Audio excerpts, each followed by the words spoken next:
Iron is one of the elements highlighted within the Quran. There is even a chapter named Al-Hadid, which means iron. The following is stated in verse 25 of the chapter of Al-Hadid. And we also sent down iron, in which there lies great force, and which has many uses for mankind. The word anzalna, used for the formation of iron in the verse, means we sent down. However, what we know is that the iron is dug out from the underground. In our opinion, we dug out should have been preferred instead of we sent down. However, the situation is not what we think. With the expression we sent down in the verse, a very important scientific miracle is pointed out. It is as follows. For the formation of the mineral of iron, a certain temperature is needed. This necessary temperature exists neither in the earth nor in the sun. The sun has a surface temperature of 6,000 degrees Celsius and a core temperature of approximately 15 million degrees. However, this temperature is inadequate for the formation of iron. Iron can only be produced in stars much larger than the sun, where the temperature reaches a few 100 million degrees.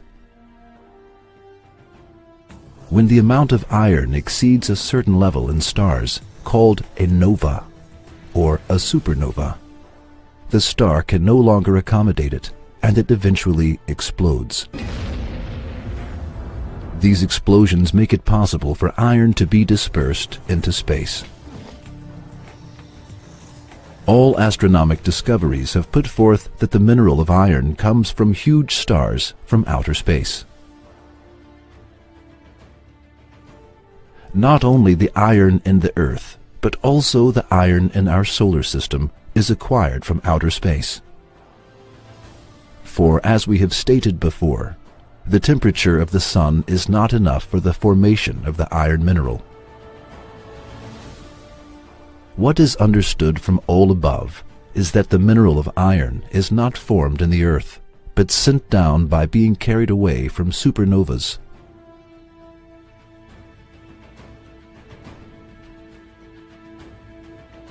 Just as it is stated in the universe, just as it is stated in the verse. It is not possible for this knowledge to be known in the age when the Quran was revealed, that is, 1400 years ago. Since it is not possible, how can it be explained that this information exists within the Quran? Is there any explanation other than the fact that the Quran is the book of Allah? Besides, it has been mentioned in the verse that the iron has many benefits for humans. However, people used iron only to make swords at the time when this verse was revealed, and were not aware of the other benefits of iron.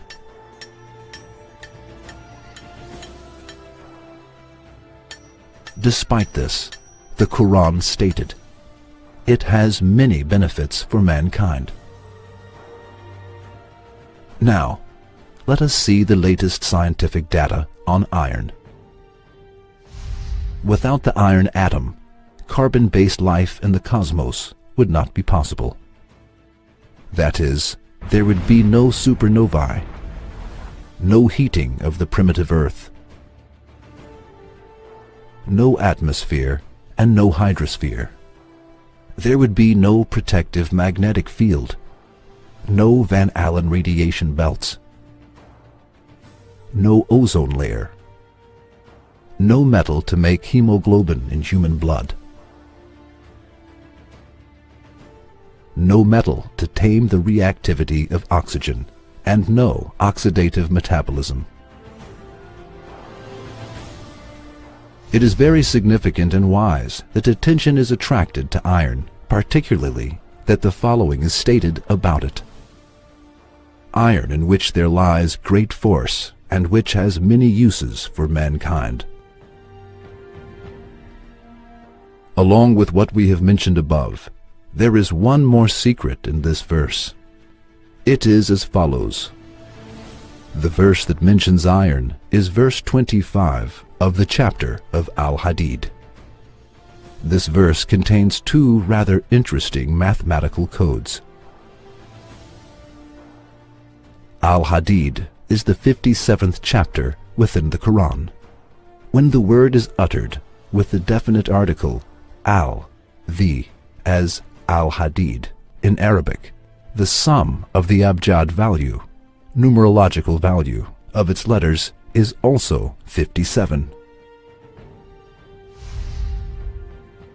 The numerological value of the word Hadid alone, without the definite article, is 26, and 26 is the atomic number for iron.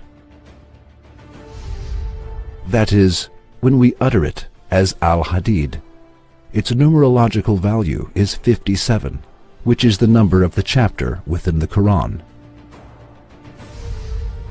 When we utter it as Hadid, its numerological value is 26, which is the atomic number of iron. Now, let us think justly. Is it possible for a human being who could not read or write, and who lived in the desert 1400 years ago, when science and technology did not exist, even by name, to know that iron was sent down from the sky, and to write it in a book by paying attention to numerological values? Can any sane person accept this? Can a person who accepts it be regarded as sane?